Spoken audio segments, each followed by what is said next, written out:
칠레라는 지역에 아타카마 사막이라는 곳이 있습니다. 이곳은 너무나 척박하여서 비 한 방울 안 나오는 지역이었대요. 수십 년 동안. 그래서 지구에서 가장 메마른 땅 중에 하나로 일컬어지는 곳이 이 칠레의 아타카마 사막이라는 곳입니다. 그래서 사람들은 그 땅에는 오랜 세월 동안 비가 안 내렸고 태양만 있고 땅은 메말라 갔기 때문에 사람들은 그곳에서 생명은 없다라고 이야기를 했대요. 그리고 그곳에는 생명이 일어날 수도 없다라고 사람들이 생각을 했다고 해요. 그런데 어느 날, 어느 해 예상하지 못한 큰 비가 이 아타카마 사막에 내리기 시작한 겁니다. 그리고 뭐 사막에 뭐 비가 오는 게 뭐 어떻다고, 그래봤자 사막이지, 이 생각할 수 있는데 그 비가 내리고 나서 시간이 얼마 지나지 않아서 정말 놀라운 일이 벌어졌어요. 그 황량하던 사막 전체에 꽃이 피기 시작합니다. 메마른 땅 위에 노란 꽃과 무슨 보라색 꽃이 끝없이 펼쳐지기 시작했고 사람들은 그것을 사막의 기적이다라고 불렀다고 해요.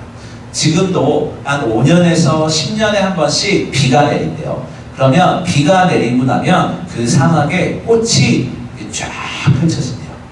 정말 놀랍습니다. 그런데 더 놀라운 사실이 뭐냐면요, 그 꽃들의 씨앗이 비가 와서 뭐 비에 날려온 것이 아니라 이미 오래전부터 그 땅 아래 숨어 있었다는 거예요.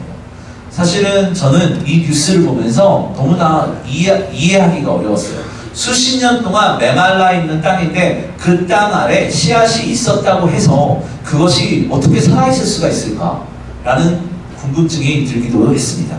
그런데 겉으로 보기에는 죽은 땅 같았는데 그 비가 내림으로써 꽃이 피는 것이 뭐라고 하냐면 그 생명은 비를 기다리면서 땅속에 있었던 겁니다 라고 이야기를 하는 거예요.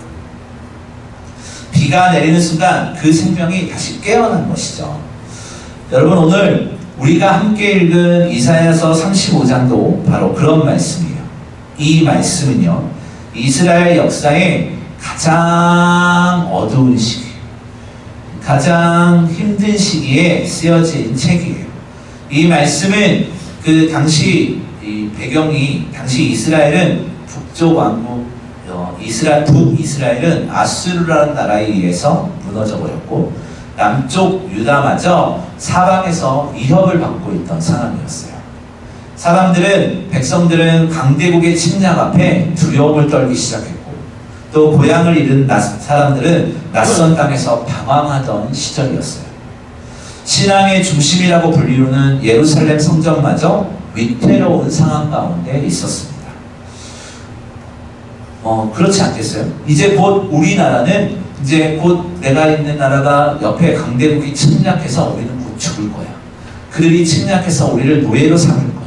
이제 그들이 침략해서 우리를 못 살게 굴 거야. 저쪽, 위쪽, 북쪽 이스라엘처럼 우리나라도 이제 포로 생활을 하게 되고 이제는 맨날 핍박과 어려운 가운데 살게 될 거야. 이런 생각했을 거예요. 사람들은 이제 끝났고 우리에게 희망은 없다라고 생각을 했을 겁니다. 그런데 바로 그 순간 광야 같은 현실 속에서 하나님께서는 오늘 본문과 같은 아름다운 약속을 보여주십니다. 이상하죠? 사방이 위협 가운데 있는, 두려움 가운데 있는데, 어려움 가운데 있는데 하나님이 자 이제 너희 나라는 생명이 끝났어.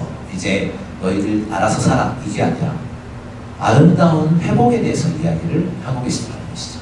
성경의 반전, 성경의 아이러니가 바로 이런 거예요. 사람들은 A라고 이야기를 하지만 하나님은 B를 이야기하시는 분이세요. 성경은 종종 우리의 인생을 광야로 표현하기도 하죠. 광야는 뜨겁고 메마르고 길이 보이지 않는 곳이 광야이죠. 어떤가요? 오래 걸어도 풍경이 변하지 않아요. 그곳은. 또 광야는 걸으면 사람을 지치게 만드는 곳이에요. 그래서 힘이 들다 이런 표현을 하기 때문에 광야라고 하죠.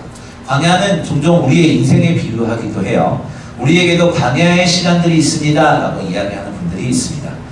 기도해도 응답이 없는 것 같은 시간, 또 몸과 마음이 지쳐버린 시간, 신앙은 있는데 기쁨은 사라지고, 살아가고는 있지만 마음이 점점 메말라가는 순간 우리는 그때 우리의 마음이, 우리의 삶이 광야다라고 표현을 하고, 또 때로는 내 인생에 이제 봄은 오지 않을 것 같고 꽃은 피지 않을 것 같아요 라고 이야기를 합니다. 그런데 오늘 본문은 하나님께서는 바로 그 광야 같은 현실 가운데 있는 사람들에게 말씀하시는 것이죠. 광야와 메마른 땅이 기뻐하며 황무지에도 꽃이 필 것이다 라고 말을 하고 있는 겁니다.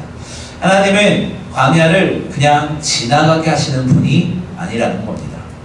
광야에서도 꽃이 피게 하시는 분이 하나님이세요. 이것을 오늘 세 가지를 통해서 함께 은혜를 나누도록 하겠습니다.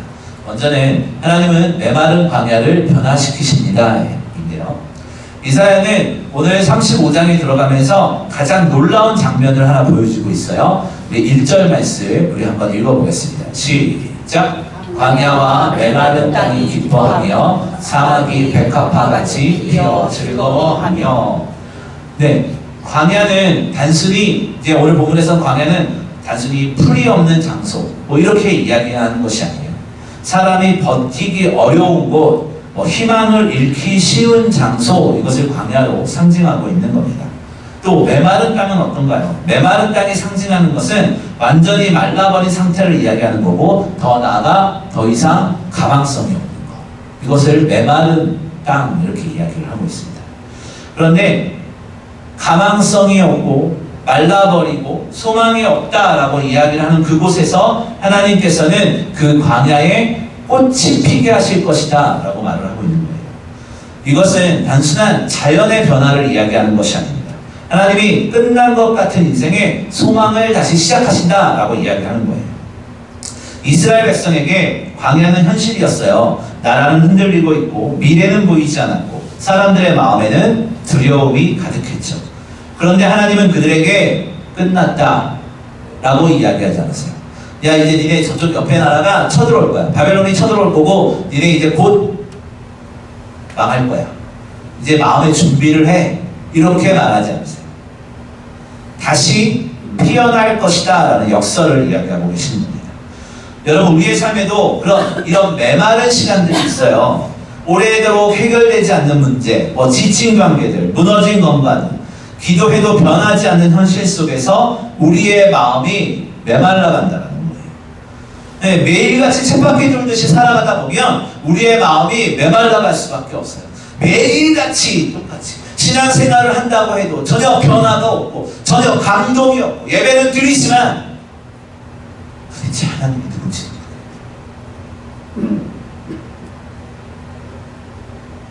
말씀대로 살아가고 싶지만 정작 내 행동은 말씀과 멀어지고 있는 그런 메마른 상태들, 건조한 상태들, 우리 그럴 때 있습니다. 그게 오래되다 보면 우리는 어떤 이야기를 하냐면 이제 더 이상 달라질 것이 없다라고 해요. 건조한 내 삶, 관계가 안 좋은 우리의 가정, 또 우리 공동체, 더 이상 달라질 것이 없다 라고 우리는 이야기해요. 그냥 메마른 상태로 가는 거, 그냥 몸이 건조하게 가는 거, 이렇게 판단하고 도장 찍어버리지 마요. 낙인을 찍어버리지 마요. 내 인생 그렇지 뭐. 우리의 가정으로 더 이상 얼마나 그냥 먹고 사는데 문제 없으면 됐지. 우리의 교회 더 이상 얼마나 부흥이 되겠어. 이 나라의 민족 그냥 정치인들이 알아서 하겠지. 세계 모든 열방 하나님이 알아서 하시겠지. 우리 이렇게 낙인 찍어버리고 있었지. 이걸 메말랐다. 그런데 하나님은 우리가 도장 낮은 낙인을 찍어버리는 그 순간에 반전을 준비하고 계시고 이야기하고 계신다는 거예요. 우리는요, 메마른 땅을 내가 본 손해, 내 생각, 내 환경, 이런 것들을 바라봐요. 그런데 하나님께서는 그 아래에 생명을 주목하신다는 겁니다. 아멘. 아타카마 사막이라는 곳에 비가 내렸을 때 사람들은 갑자기 꽃이 피었다고 해서 너무나 놀라워했어요. 야, 어떻게 사막에 꽃이 필 수가 있지? 그러나 여러분, 사실 그 꽃의 생명은 이미 오래전부터 땅 아래에 준비되어 있었다. 그리고 때가 되자 하나님이 그것을 드러내십니다. 여러분, 우리의 인생도 그래요. 지금은 아무런 변화가 없어 보이고 하나님은 보이지 않는 자리에서도 생명은 준비되어지고 있습니다. 하나님의 은혜는 준비되어지고 있다. 준비되어 있는데 그걸 잡지 못하는 건 우리의 문제예요. 여러분, 하나님께서 늘 우리에게 은혜에 대해서 이야기를 하고, 감사에 대해서 이야기를 하고, 기쁨에 대해서 이야기를 하고, 소망에 대해서 이야기를 하는데, 그걸 우리가 붙들지 못하면 누구 책임이에요? 내 책임이에요.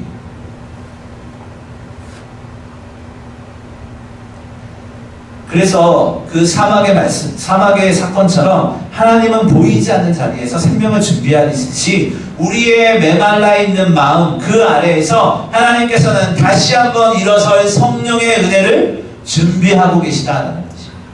우리 그거 믿어요. 우리 그거 붙들어야 돼요. 다시 한번 내가 일어서게, 마음으로 일어설 수 있고 은혜로 일어설 수 있는 그 은혜를 준비하자는 거예요. 오늘 2절 하반부에서 그것들이 여호와의 영광 곧 우리 하나님의 아름다움을 보리로다 라고 말하고 있어요. 결국 광야의 반전은요, 사람의 힘으로 만들어지는 것이 아니라는 것입니다.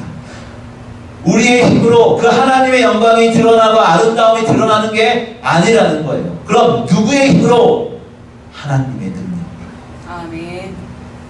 하나님이 일하시기 때문에 가능한 거예요. 하나님이 함께 하시기 때문에 가능한 거예요. 오늘 우리의 삶 가운데 준비되어져 있는 은혜들, 준비되어져 있는 기쁨들, 이것이 내가 뭔가를 해서가 아니라 하나님이 우리가 함께 하심으로 회복되는 거예요. 우리 그거 기대해야 돼요.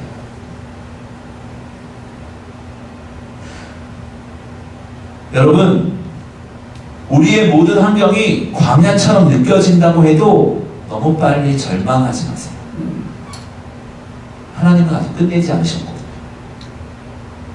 눈에 보이는 변화가 없어도 하나님은 여전히 일하고 계세요. 여러분, 뭔가 열심히 헌신하고 열심히 무언가 하는 사람만 하나님이 함께 하십니까? 아니에요. 그냥 삶이 지쳐서 고개 숙이고 있는 나에게도 하나님께서는 함께 하시는 분이세요.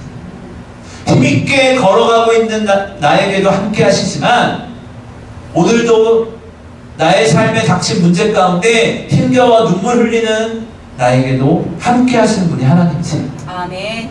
그러면서 우리의 마음 밑에 회복될 은혜가 준비되어지고 있음을 우리는 소망하고 기대해야 됩니다. 그래서 우리도 고백하게 될 겁니다. 광야에도 하나님은 다시 생명을 준비하고 계십니다라는 그 고백이 일어날 수 있도록 우리는 하나님의 반전과 하나님의 역사를 우리는 붙들어야 되는 겁니다. 아멘. 조금 더 생각해 보면 하나님은 두려운 마음을 다시 일으킨다입니다. 이 광야의 시간이 길어지면 사람은 어떻게 되냐면 점점 힘을 잃어가죠. 처음에는 견디려 했지만 시간이 지나면서 손이 늘어지고 무릎이 흔들리기 시작해요. 여러분, 올림픽 때 마라톤을 한번 생각해보죠. 처음에 출발할 때는 누구나 다 힘있게 출발을 해요. 그런데 제가 그 마라톤을 42.195km 뛰어보진 않았지만 그 왜 2km, 5km, 10km 이렇게 단거리 마라톤을 하잖아요. 제가 젊은 시절에 이제 친구들과 함께 5km 하프 마라톤을 출전을 한 적이 있었어요. 물론 중간에 포기를 했어요. 저는 한 2km 넘어가니까 심장이 터질 것 같은 거예요. 그런데 처음에는 제가 완주할 것처럼 막 뛰어나갔어요. 막 뛰어나갔어요. 그런데 시간이 점점 지나니까 한 5분, 10분 되니까 너무 힘들어요. 그러면서 손을 들고 뛰던 게 이렇게 발로 이렇게 막히기 시작해요. 그러다가 다리에 힘이 빠지기 시작하니까 후들후들 하면서 막 털털털털 걸어다니면서 나중에는 포기하게 되더라고요. 우리의 인생에서도 광야의 시간이 길어지기 시작하면요, 우리는 힘을 잃어가요. 처음에는 견디어서 완주할 것처럼 힘을 내지만 시간이 지나면서 손이 늘어지고 무릎이 흔들리기 시작해요. 그래서 결국 주저앉게 되죠. 그런데 오늘 본문에 이사야는 그 모습을 어떻게 표현을 하냐면 흔들리고 있는, 손이 축 처질 정도로 마음이 떨어져 있고 흔들리는 이스라엘 백성들에게, 또 오늘 저와 우리들에게 이사야는 그 모습을 어떻게 표현하냐면 너희는 악한 손을 강하게 하며 떨리는 무릎을 굳게 하며 라고 3절에 이야기를 하고 있는 거예요. 아멘. 약한 손은 더 이상 붙들 힘이 남아있지 않은 상태를 말해요. 기도할 힘도, 기다릴 힘도, 다시 시작할 힘도 사라진 모습을 이야기할 때 약한 손, 이렇게. 그런데 하나님은 그 백성들을 향해 야, 왜 이렇게 약하냐? 이렇게 책망하지 않으신다는 거예요. 오히려 그 손을 다시 붙들어 주시고 그 무릎을 다시 세워주신다. 약한 손을 강하게 하며 떨리는 무릎을 굳게 한다는 거죠. 이것이 하나님의 은혜예요. 사람은 약해진 사람을 쉽게 포기해요. 넌 도대체 왜 그렇게 마음이 약하냐? 왜 이렇게 건강하지 못하냐? 왜 이렇게 마음이 튼튼하지 못하냐? 그런데 하나님은 무너진 사람을 다시 일으켜주시는 거예요. 사람을 의지하는 것이 아니라 하나님을 의지해야 되는 이유와 근거가 여기 있습니다. 근본적인 회복이 하나님께 있어요. 우리의 마음의 회복이 필요하십니까? 우리의 삶의 회복이 필요합니까? 그러면 그 삶의 근본인 하나님을 붙들어야 돼요. 아멘. 하나님은 무너진 사람을 다시 일으키신 분이세요. 그리고 4절에 우리 이렇게 말하고 있습니다. 우리 한번 읽어보겠습니다. 시작. 겁내는 자들에게 이르기를 굳세어라, 두려워하지 말라. 보라, 너희 하나님이 오사 보복하시며 갚아주실 것이다. 하나님이 오사 너희를 구하시리라 하라. 아멘. 자, 백성들이 다시 일어설 수 있는 이유는 그들 안에 힘이 남아있기 때문이 아니었어요. 하나님이 그들에게 오시기 때문입니다. 그래서 여기서 구하시리라 이 말은 단순한 위로가 아니라 실제로 건져내시고 붙드시고 다시 일으키신다라는 뜻을 가지고 있습니다. 성경을 보면 하나님은 늘 구약도 그렇고 신약도 그렇고 늘 이렇게 일하셨어요. 여러분 신약을 보면 베드로는 예수님을 부인한 후에 어떤 일이 생겼어요? 사람들한테 큰 소리 치죠. 내가 다른 사람들은 다 예수님을 부인해도 나는 부인하지 않아요. 나는 심지가 굳어가지고요 어떠한 외풍에도 흔들리지 않습니다. 내가 다른 사람이 다 주님을 떠나도 나는 떠나지 않겠습니다 라고 호언장담했던 사람이 베드로였어요. 난 다른 사람하고 달라요. 나는 예수님 배신하지 않아요. 다른 사람들 마음이 약해서 불평하고 원망하고 예수님 앞에 그럴지 모르겠지만 나는 달라요. 이렇게 호언장담했던 사람이 바로 베드로였어요. 그런데 베드로의 그 호언장담이 한순간에 무너져버려요. 자신의 목숨 앞에서 예수님을 부인해요. 그것도 세 번. 베드로는 생각했을 거예요. 나는 이제 더 이상 제자가 될 수 없겠구나. 내가 그렇게 호언장담을 했는데, 확신에 찬 이야기를 했는데, 다른 사람은 몰라도 나는 이라고 해요. 나는 끝났구나 이 생각했을 거예요. 그런데 부활하신 예수님은 그런 베드로에게 다시 찾아오셨어요. 그리고 네가 나를 사랑하느냐 라고 물으신 후에 다시 그에게 사명을 맡기십니다. 결국 다시 일어선 베드로는 주의 복음을 위해 평생을 살다가 주의 복음을 위해 순교하는 것으로 그의 인생이 마무리되는 것을 우리에서 알 수 있습니다. 다른 것입니다.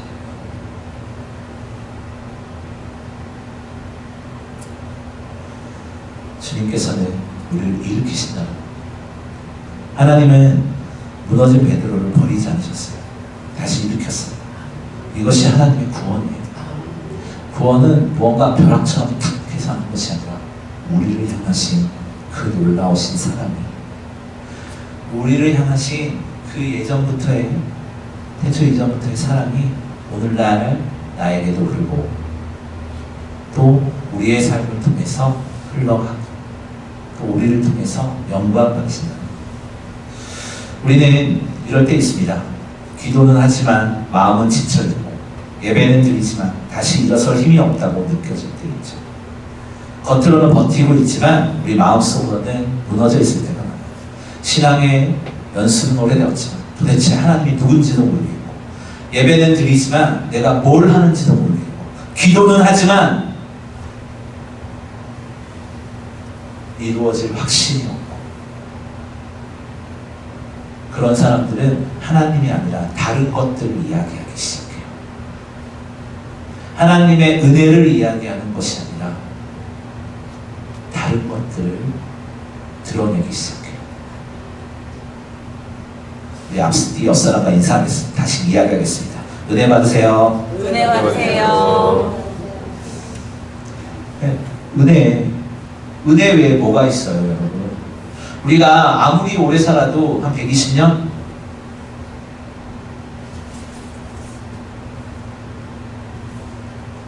이 남짓을 살면서 무엇을 원하십니까? 우리 하나님의 은혜를 붙들어야죠. 그게 우리 살 길이잖아요. 은혜를 붙들어야죠. 다른 것이 아니라 하나님의 은혜를 노래해야죠. 은혜를 찬양해야죠. 은혜를 예배해야죠. 아멘. 우리의 입에서 하나님의 은혜가 흘러나와야죠. 아멘.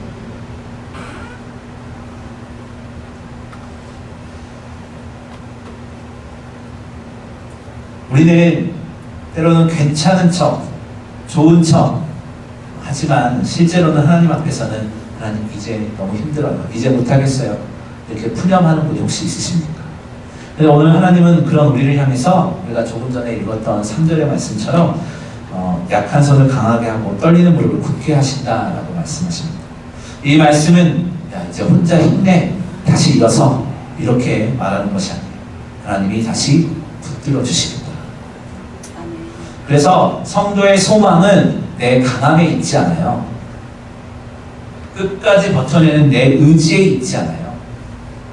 우리의 소망은 내 이성에 있지 않다라는 말입니다. 성도의 소망은 하나님이 포기하지 않으신 자에 있어요. 아멘. 우리의 성도의 소망은 하나님이 함께 하신 자에 있어요. 아멘. 사람은 넘어질 수 있어요. 그런데 하나님이 붙드시는 사람은 완전히 끝나지 않는다는 거예요. 아멘. 그리고 하나님은 오늘도 무너진 사람을 다시 세우시고 다시 걸어가게 하시는 분이다라는 거예요. 아멘. 그리고 하나님은 오늘도 우리를 포기하지 않으시고 다시 하나님의 길 위에 세우시는 분이에요. 아멘. 이게 은혜예요, 여러분. 은혜. 하나님이 함께 하시는 사람은 다시 소망의 길 위에 올라갈 수 있는 거예요. 아멘. 우리의 지금 내 상태가 소망의 길 위에 있지 않다면 우리 기도하고 하나님께 집중하고 그 소망의 은혜를 우리와 함께 하신 그 하나님을 붙들어야 돼요.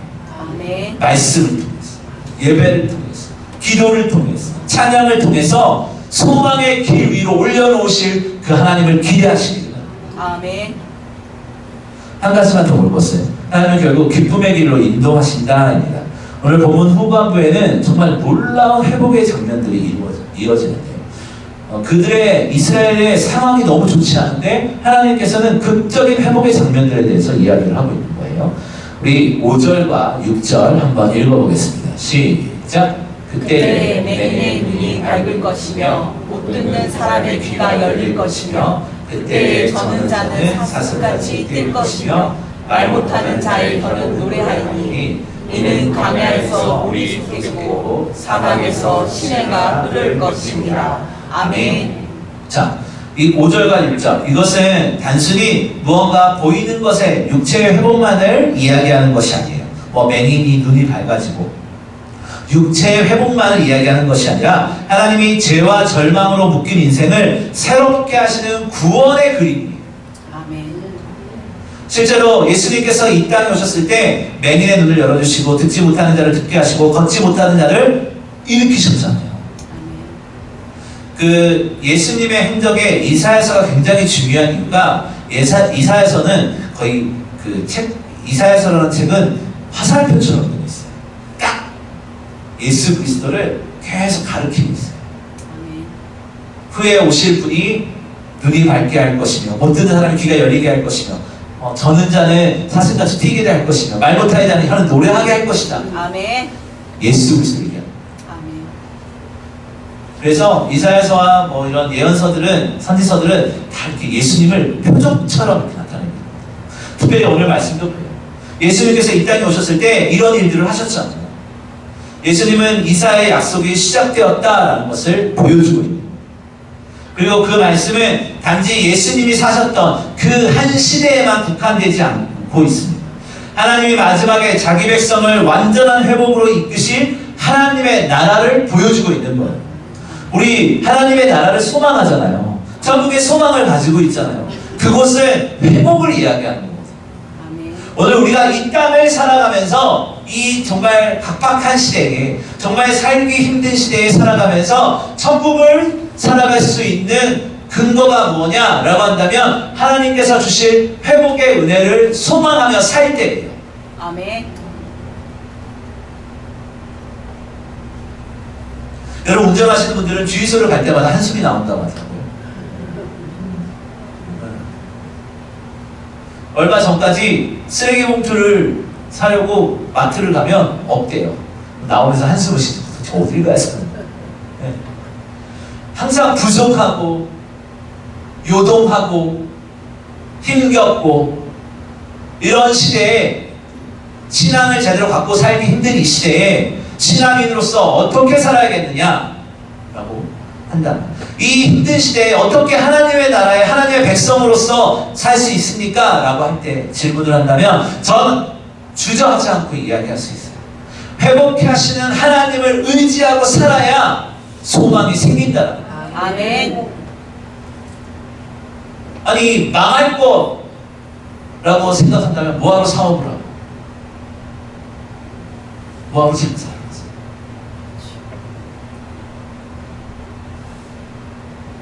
내 가족 뭐 자녀를 저건 누굴 닮아가지고 말도 안 돼 막 그렇게 저주하고 원망할 거면서 왜 힘들어하세요? 축복해 주세요. 아멘. 우리 옆 사람과 인사하겠습니다. 사랑합니다. 사랑합니다. 축복합니다. 축복합니다. 네. 이런 우리 이 시대에 하나님의 나라를 살아갈 수 있는 방법은 우리의 마음이 회복되어지고 또 회복을 권면해주고 아멘. 이것이 특히 8절은 거룩한 길에 대해서 이야기를 하고 있는데요. 우리 한번 읽어보겠습니다. 시작. 거기에 대로가 있어 그 길을 거룩한 길이라 일컫는 바 되리니 깨끗하지 못한 자는 지나가지 못하겠고 오직 구속함을 입은 자들을 위하여 있게 될 것이라. 우매한 행위는 그 길로 다니지 못할 것이며. 아멘. 네. 자, 8절은 거룩한 길에 대해서 이야기를 하고 있습니다. 거룩한 길은 단순히 깨끗한 길, 이것만을 이야기하는 것이 아니라 하나님이 자기 백성을 위해 친히 여신 구원의 길을 이야기하고 있는 거예요. 성경은 끊임없이 회복, 구원, 사랑, 능력 이런 것들을 이야기하고 있어요. 그런데 우리는 성경을 읽으면서 그것보다 내 마음에, 내 감정에 집중하다 보면 그것들이 숨어있는, 땅속에 숨어있는 생명들을 바라보지 못할 때가 있어요. 이 거룩한 길을 이야기하는데 그것은 구원의 길을 이야기하는 거예요. 거기에 대로가 있어 그 길은 거룩한 길이라 일컬음 바 되리니 라고 합니다. 광야에 길이 난다라는 거예요. 여러분 광야에 길이 난다는 게 어디 말이 됩니까?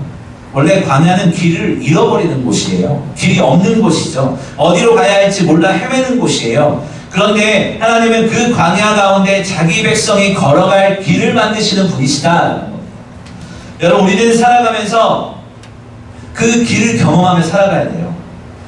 우리가 걸어가는 인생의 길이 끝이 아니에요. 10절을 보면요. 우리 한번 읽어보겠습니다. 시작. 여호와의 속량함을 받은 자들이 돌아오되 노래하며 시온에 이르러 그들의 머리 위에 명령한 희락을 띠고 기쁨과 즐거움을 얻으니 슬픔과 탄식이 사라지리로다. 아멘.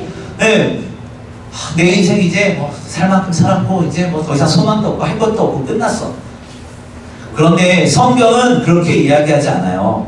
우리의 절망 가운데 있는 마음이 있을지라도, 부정적인 마음이 있을지라도 하나님께서는 그게 끝이 아니라 길을 내신다라고 하는 것이고, 그 소망의 길에 올라오는 자들에게 어떤 은혜가 있느냐? 기쁨과 즐거움이 있을 것이고 슬픔과 탄식이 사라질 것이다 라고 말을 하고, 아멘. 우리는 살아가면서 슬픔과 탄식을 너무 자주 경험해요. 살다 보면 누구나 마음으로 우는 시간들이 있죠. 아무에게도 말하지 못한 채 혼자 견디는 밤들 우리 있으실 거예요. 괜찮은 척 살아가지만 속으로 무너져 내리는 날도 있을 것이고, 신앙이 있는 것처럼 이야기를 하지만 정작 내 안에는 텅 빈 강정과 같은 하나님이 누군지도 모르는 물음표 가운데 살아가는 분이 있을 수 있어요. 그런데 괜찮아요. 지금부터 하면 돼요. 아멘.